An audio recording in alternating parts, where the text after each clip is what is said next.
overall over the entire time.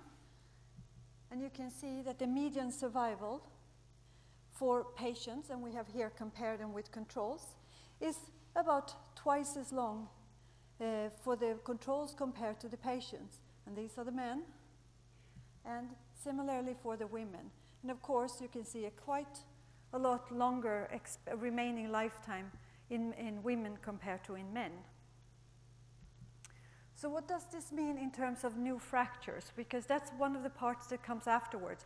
How many new fractures are actually patients with a hip fracture getting in their remaining lifetime? Here I'm although showing just those who are the proportion who are having a hip fracture and those who are having their fracture within the first year, which is the red part. And the orange here is those who are having a fracture within their remaining lifetime.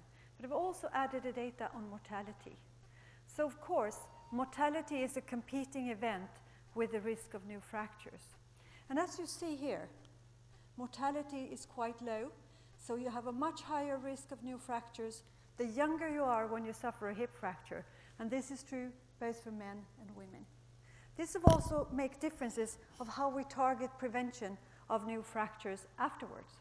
So we have to have different strategies depending on the age of the patient with a hip fracture. And this is true, of course, for most other fractures as well. But here we're using hip fracture as the example. So what can we do to optimize the care of fragility fracture patients? This is actually what we're doing. And I've got this slide from David Marsh in the UK, who's been working a lot on systematic coordinated care pathways for fragility fracture patients. So in orthopedics or in emergency care, our first task is to keep the patient alive, which is all the acute management we are doing, to fix the fracture, which is what we do, and keep the patient mobile, which needs a multidisciplinary rehab team. And then, the last part, keeping the patients from returning to our fracture unit, which is osteoporosis management and secondary prevention of new fractures. Of course, in order to make this really valuable, we have to control the process and see that it's of high quality. And I'll come back to this. But this is all the steps that are actually necessary in the care of a fracture patient. We look at them prior to surgery, if they need surgery, which many of them do, before they come to the hospital, in the emergency room, the pre-op unit, the operating room, the post-op unit, and the ward. So there are many, many steps that need to work very well in order to optimize the care. And what we can measure is the outcome, the patient perceived, the functional, and of course the medical outcome, which is also in part mortality. So if you separate all these different entities, you can actually see what steps are necessary to take and what educational initiatives you need to start in order to improve the care for these patients. So in a way of looking at this is to set up what are the goals for each one of these steps. So in the pre-hospital period, it's to diminish the pain and discomfort for the patient, and by doing the right thing from the beginning, we also improve the ultimate outcome.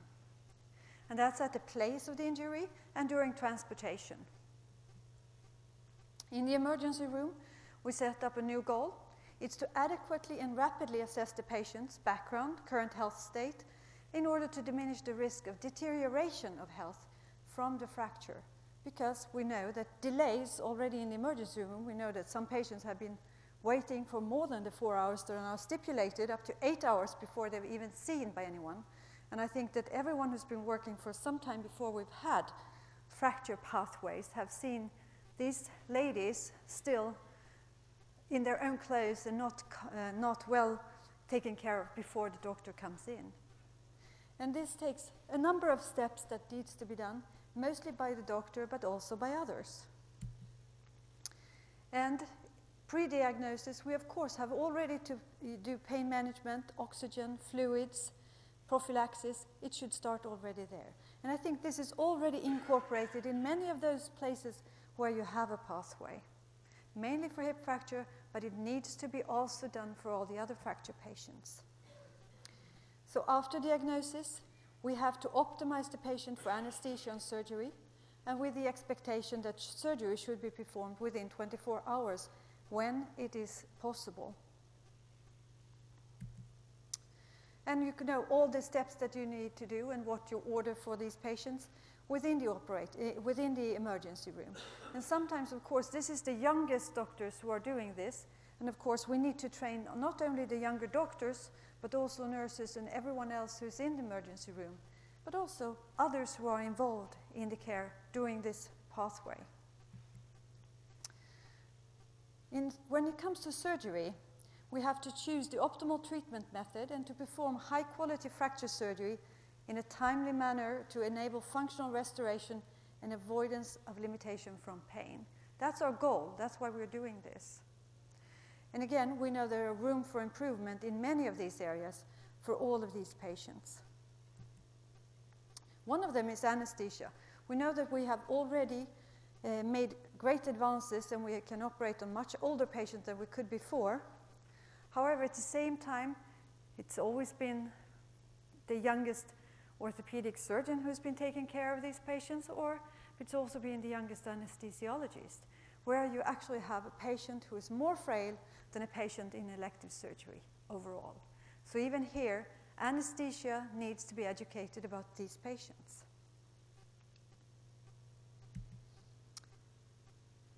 And when we look at what we're doing surgically, we have to look at what we actually should do in all the different steps that we need to take and be aware of. And I know that it's done in many places, but it's all to minimize the tissue damage, minimize the blood loss, and minimize the operating time. And of course, it's much more important for these patients who are frail than it is for a healthy young man coming into an operating room.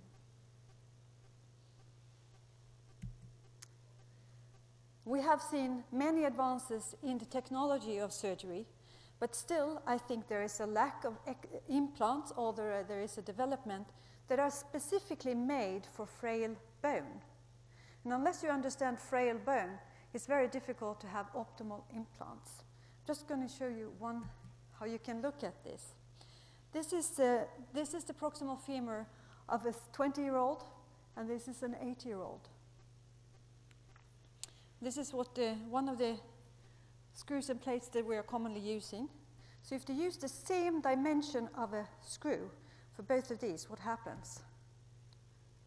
You can clearly see that an implant that's made for someone with healthy bone, which will have good contact to the bone, in the elderly, where you have a virtually empty femoral neck, there's no contact. So you actually need to develop devices that are better made for these patients. And that's not just screws and plates, but it's also prosthetic devices. Most of them, as you know, are developed for osteoarthritis and not specifically to treat patients with frail bone.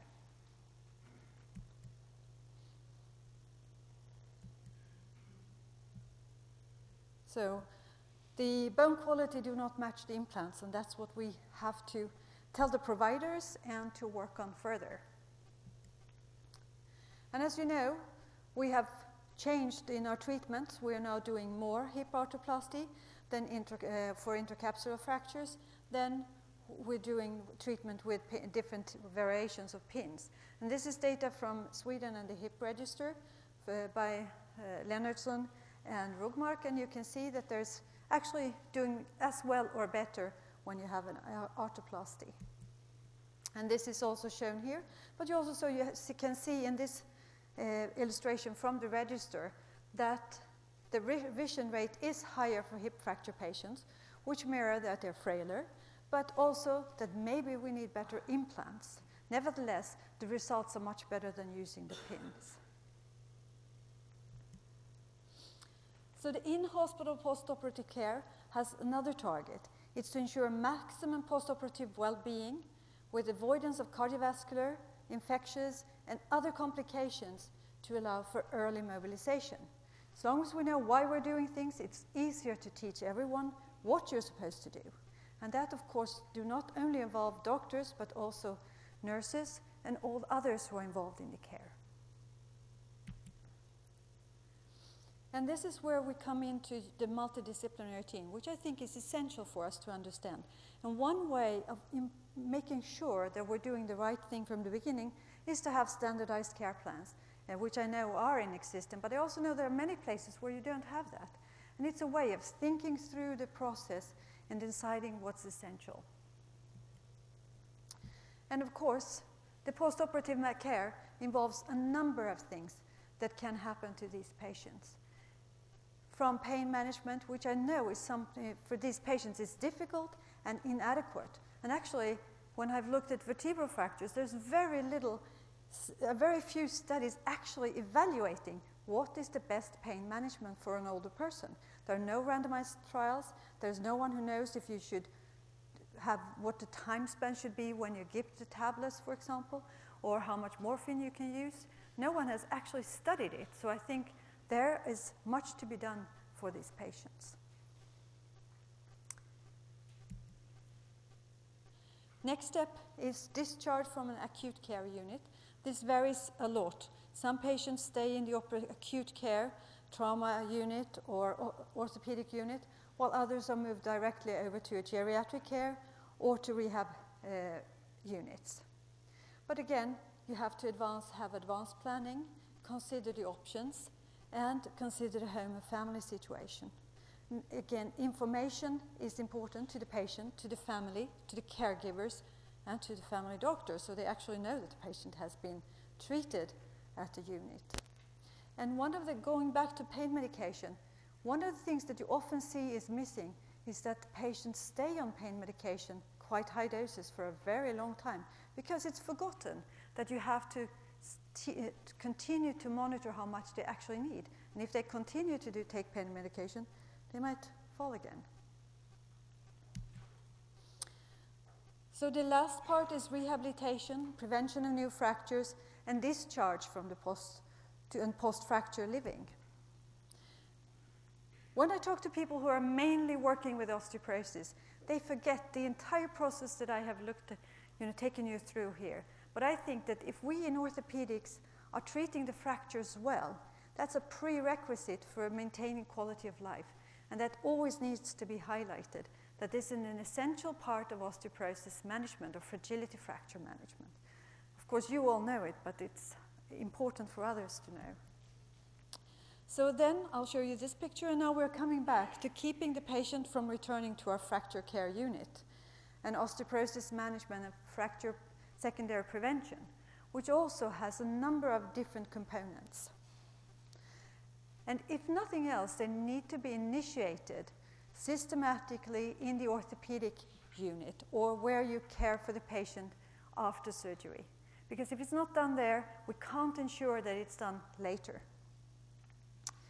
So what happens if you have had many fractures over your life?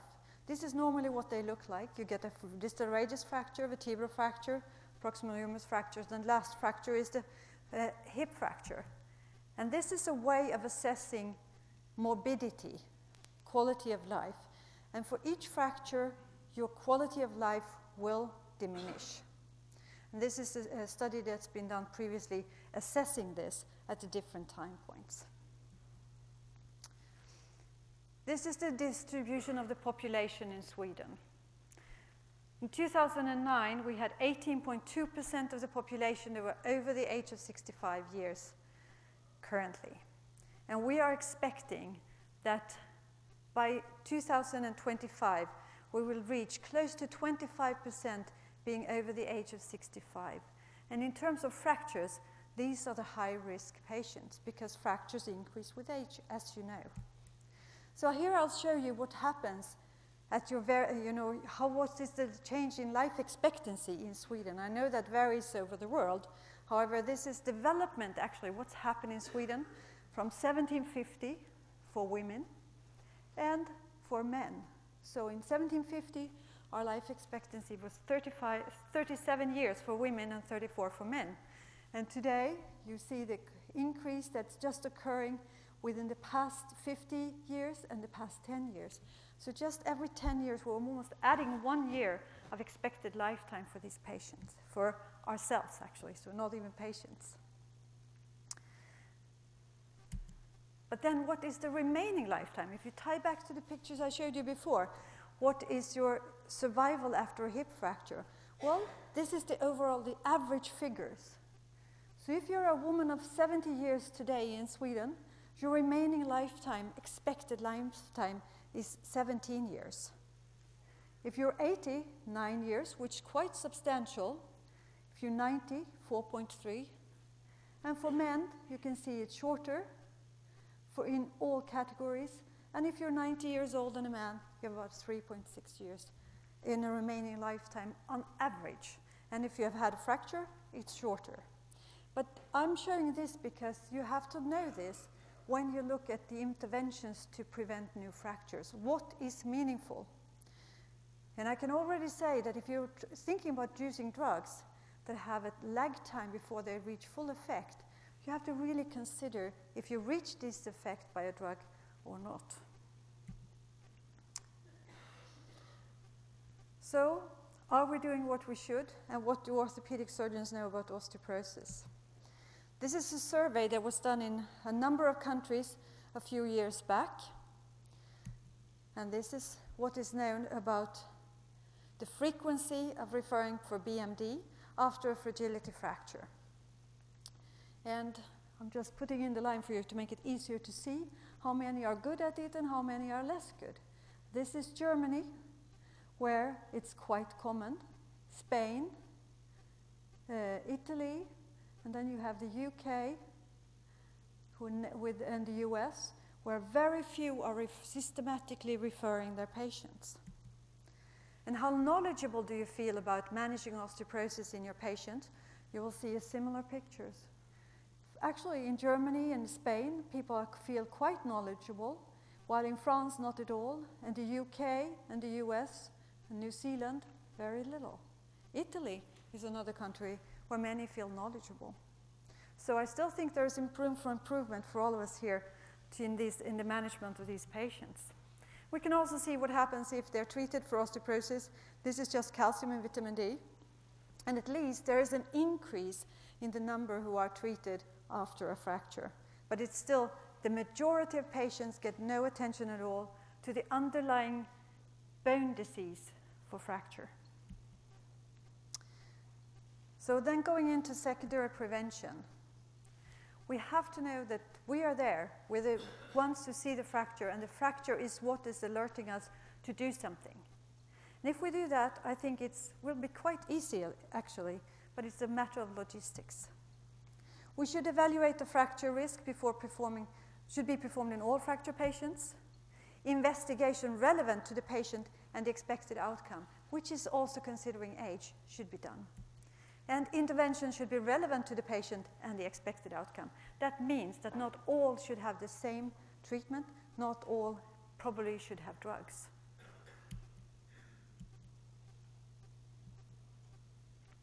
So why are we talking about osteoporosis? Why is so little known? Well, in the 1960s was the first time we could measure bone density. We had single photon absorptiometry, could measure it in the distal radius. In the 70s, people were looking at bone in histomorphometry. In the 1980s, epidemiology started to come with the first data showing a vast increase in the number of fragility fracture rates, and virtually women were starting to get estrogen all over the world. In the US, more than 50% of postmenopausal women were actually taking estrogen during this time. In 1989, which is only 20 years ago, we had the first DEXA machines in Sweden, a few years earlier in the US, but that's really when it started to be possible, but they were for research. It took 1 hour to measure one patient with DEXA, and of course you can't use that method for routine assessment. And in 1994 came the definition of osteoporosis based on DEXA, or BMD. 1995, we had the first drug that was specifically evaluated and tested for osteoporosis, which was alendronate. We started 1996 to see the genetic contribution with the vitamin D receptor polymorphism. A few years later, we got 2 new drugs, bisphosphonates and a SERM. 2004, parathyroid hormone was the first anabolic treatment that affected the osteoblasts to increase bone density.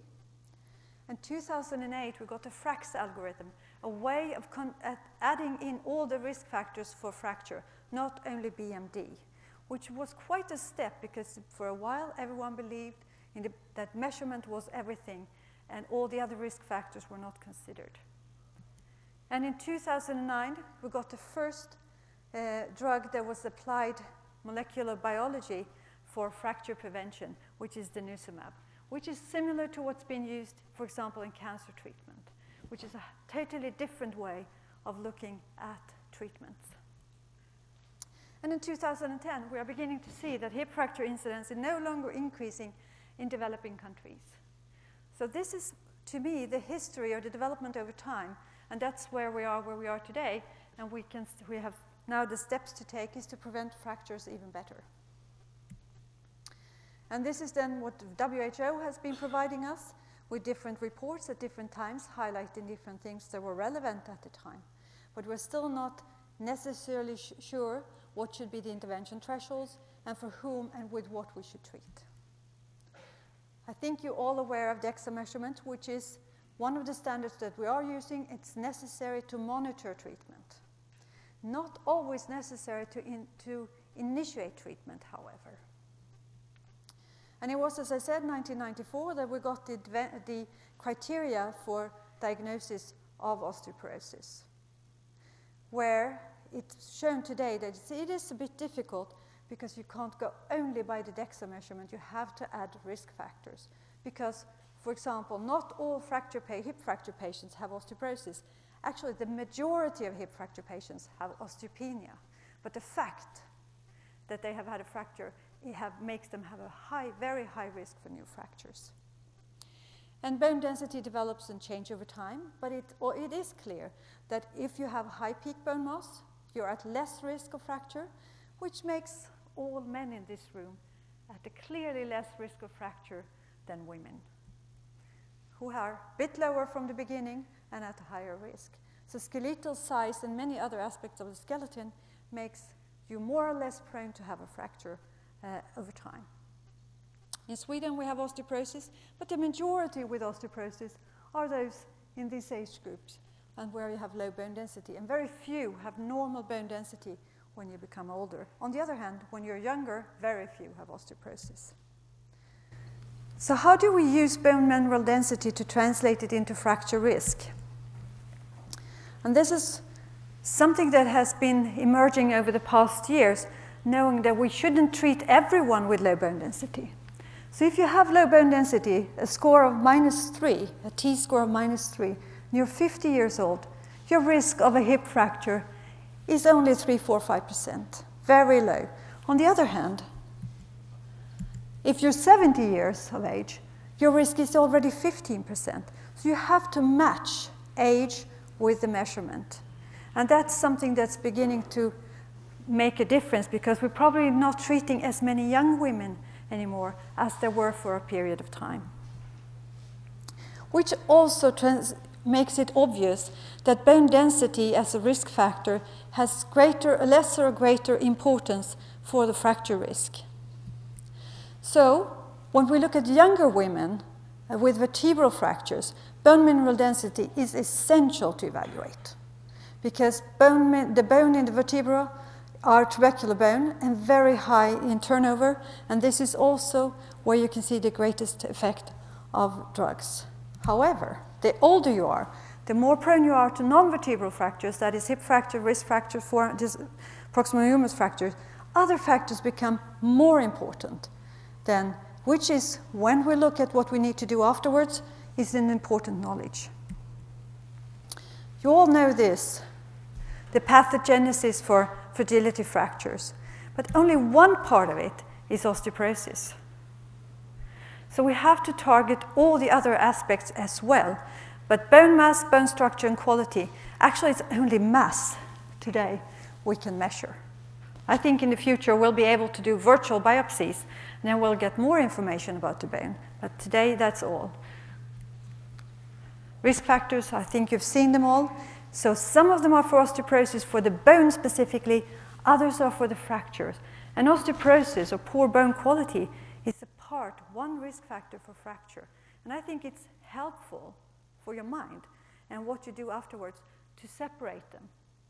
So osteoporosis is a risk factor, or low BMD for fracture, but many other factors contribute, and all of these need to be targeted when you want to prevent fractures, particularly in the elderly. This is the FRAX tool, which is trying to do exactly that. It's online. You can go in, you can search it on Google. It's tailored for a number of countries. I think it's up to 20 countries today, where you enter a digit for information for all the risk factors, and then you get a number on the risk, and it's a 10-year probability risk. Quite easy. Actually, it's also launched so a patient can use it. You can actually look at it. The problem is exactly interpreting the value you get. But there are today tables where you can go in and look what the exact figure means and if you should intervene or not. It also allows for intervention without measuring bone mineral density. So who should be treated with drugs? Because that's the dividing point. Should you have a drug or shouldn't you? And I'm not thinking that everyone should have a drug. As I said before, you have to know something about the population, and you shouldn't give drugs to everyone. It should be done to those with the highest risk. And a person who's had a fracture is a double risk of a new one. But you still have to look at the patient itself. And it's necessary to do a systematic risk assessment and decision-making for these patients. And you know all those factors that are important for fracture risk. You know the factors for falling. And you know if you start looking at falls, you can look at those who are relevant to the patient, the person itself. And you can look at those who are environmental. Initially, we looked a lot at the environmental factors, and you tell everyone they should look at the cords on the floor. But there's so many other aspects of falling, and there are those who are expert at that as well. So it needs to have a multi-professional team, because orthopedic surgeons cannot do all of this. You just have to be aware and put someone else in charge of this. So when it comes to pharmacological treatment, what are the alternatives?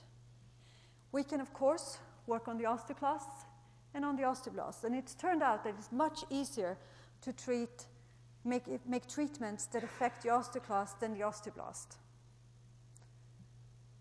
We can also look at the total calcium homeostasis, of course. We'll not go into it. And we're also looking at the regulation between the cells. We'll not go into that either. But that's where the latest drugs come from.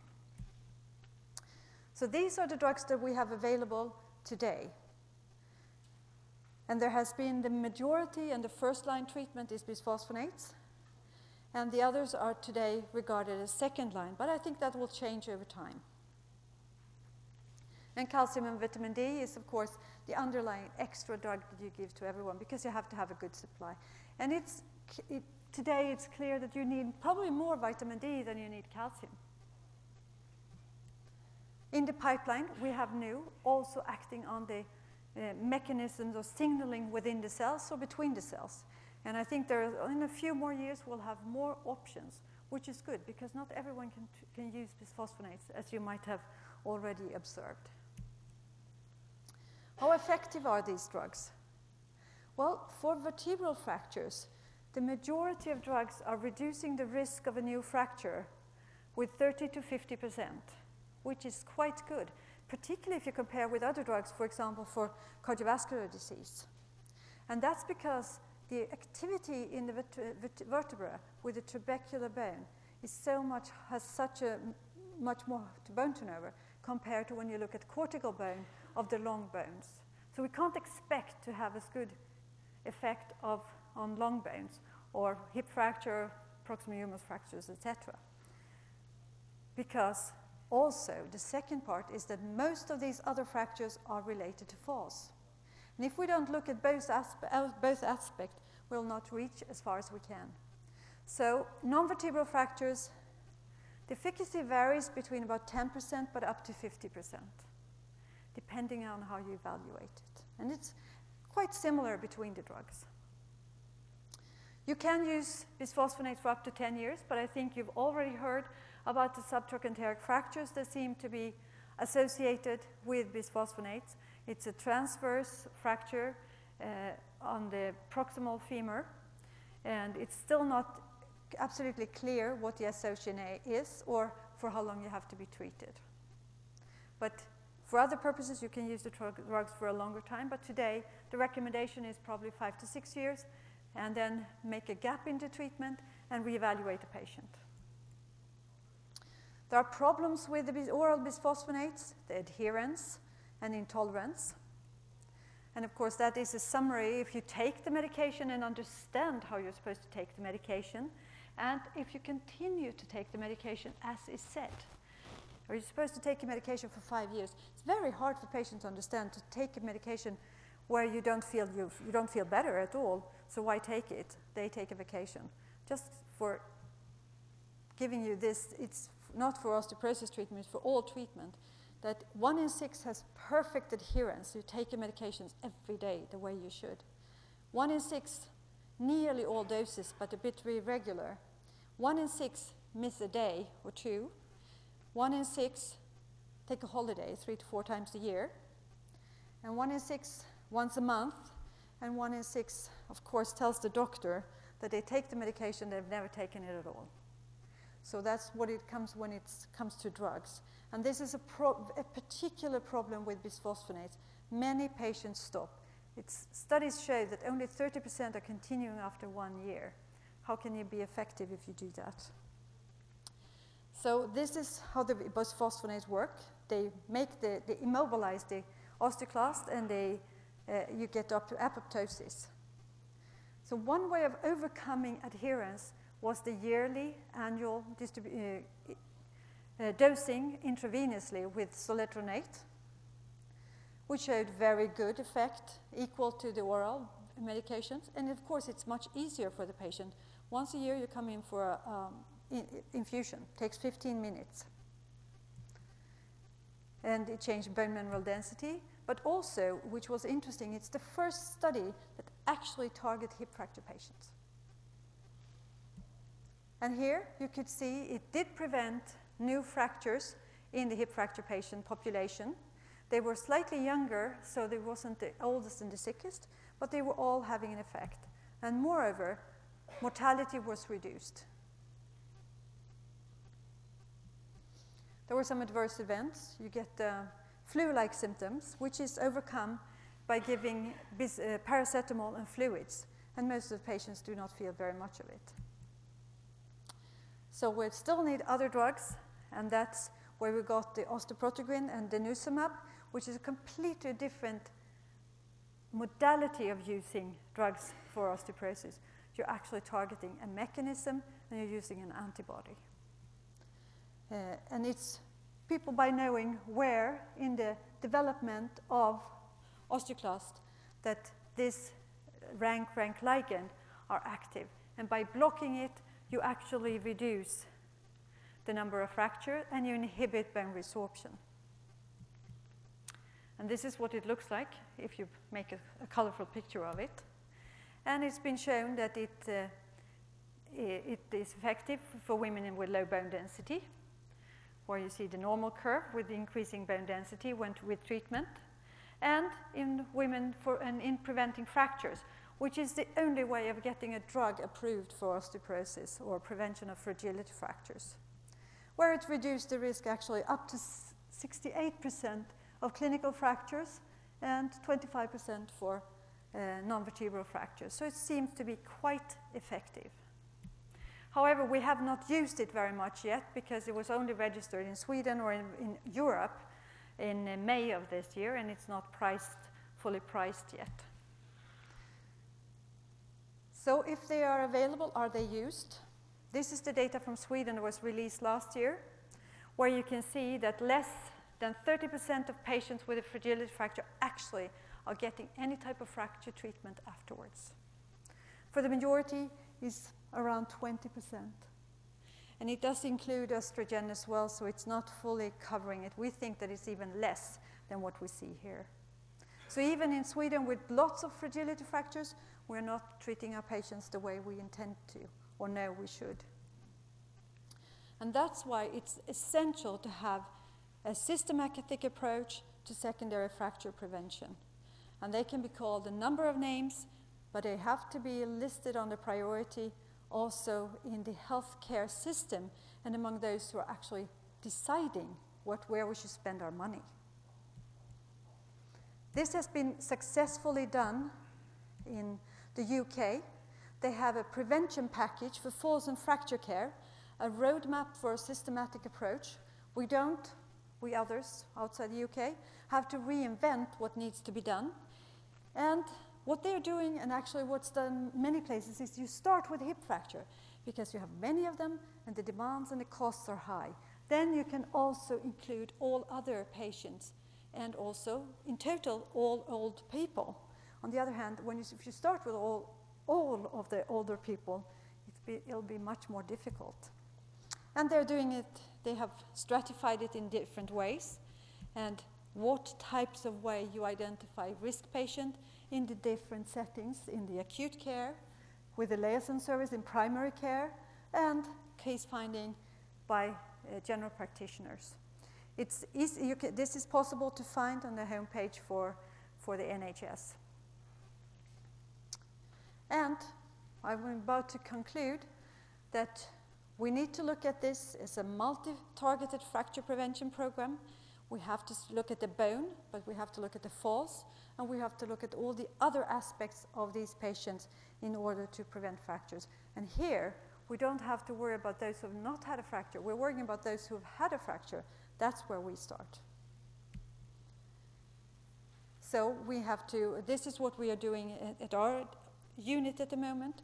We are actually reviewing all the patients systematically with a form, entering it to database and referring those who are at risk where we think we can do something with drugs. Otherwise, we don't have to do DEXA. Then you can do fracture prevention by falls prevention and all other measures, which I actually started with, to optimize the patients to avoid all the complications of fracture surgery. And it's nurse coordinated, which is, from my experience, the only way of doing it. In our neighboring hospital in Lund, it's been done for several years, and it's also been published how you can do it and how you refer the patient to primary care for follow-up. So with this, I'm about to conclude. It's those with the highest risk and those who benefit the most who should have a drug. The others, we need to address other aspects, but we should not forget them. So, again, reminding you where we started, we keep the patient alive, we fix the fracture, we keep the patient mobile, but then we have to avoid them from coming back to our emergency room. And with that, I'd like to thank you, and if you have any questions, I'm happy to take them, and otherwise we'll continue with the remainder of the program. Thank you.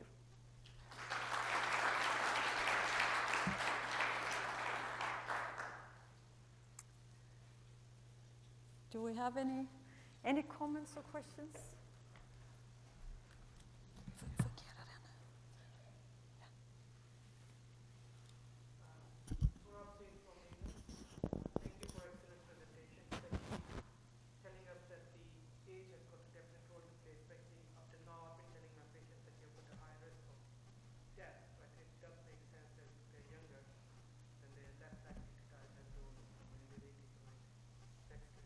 Thank you.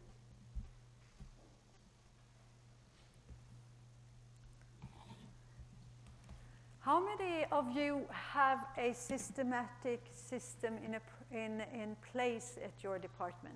Could I see a hand for that?